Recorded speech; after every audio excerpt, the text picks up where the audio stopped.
This is the MotorRacingNetwork.com Daytona 500 race recap, brought to you by the Home Depot. More saving, more doing. That's the power of the Home Depot.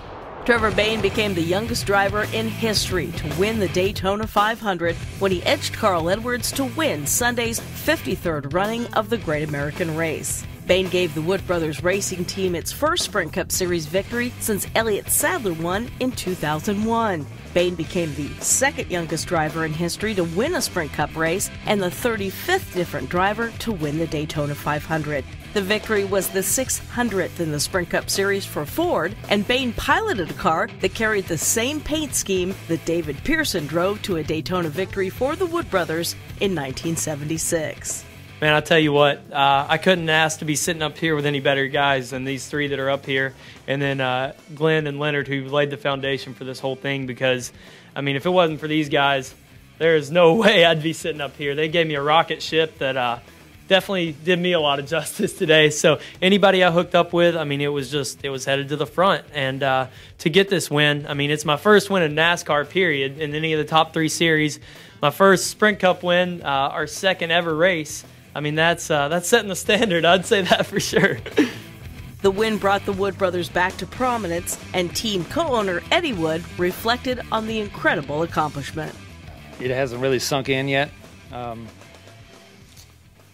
You know, we've struggled so much in the past couple of years just to make the Daytona 500, much less win it, is just so special. I mean, so many people that's responsible for this that, you know, it's just unbelievable. We're sitting here.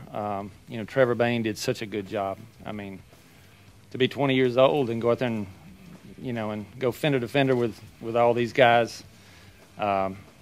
He's got the composure and the savvy of a veteran, and now he's a Daytona 500 winner. So I'm just so happy for him. I'm happy for my dad. Excuse me. I'll lose it in a minute.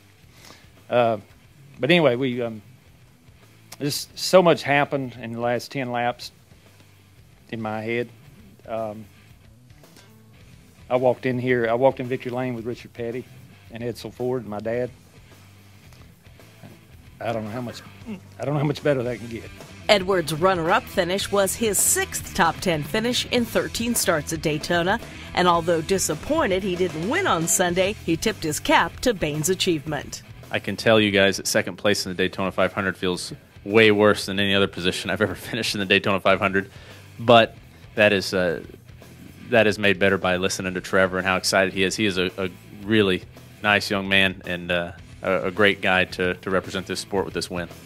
David Gilliland, who helped push Edwards to the front, came home third in the number 34 for Front Row Motorsports to give Ford a sweep of the top three positions. Bobby Labonte rounded out the top four in his first start behind the wheel of the number 47 Toyota for JTG Doherty Racing. Kurt Busch, who was looking for a sweep of Speed Weeks after winning the Budweiser Shootout and his Gatorade Duel, finished fifth after leading 19 laps. Juan Pablo Montoya finished sixth, and Regan Smith posted his first career Sprint Cup top 10 with a seventh place finish. Kyle Busch rebounded from an early race spin to round out the top 8.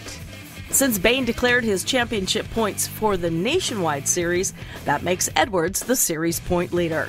There were a track record 74 lead changes among 22 different leaders on Sunday in a race that was also slowed by a Daytona mark 16 cautions. The day featured several accidents that accounted for the record number of cautions, including a massive 14-car pileup in the early going that took out a number of pre-race favorites. Teammates Michael Waltrip and David Rudiman made contact to start the chain reaction crash that, before it ended, swept up the cars that included Jeff Gordon, Mark Martin, Jimmy Johnson, and Greg Biffle.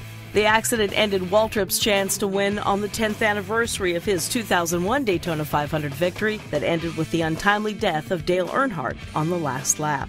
Be sure to check back with MotorRacingNetwork.com for the latest from Daytona, and stay with us all week as we count down to next Sunday's Subway Fresh Fit 500 at Phoenix International Raceway.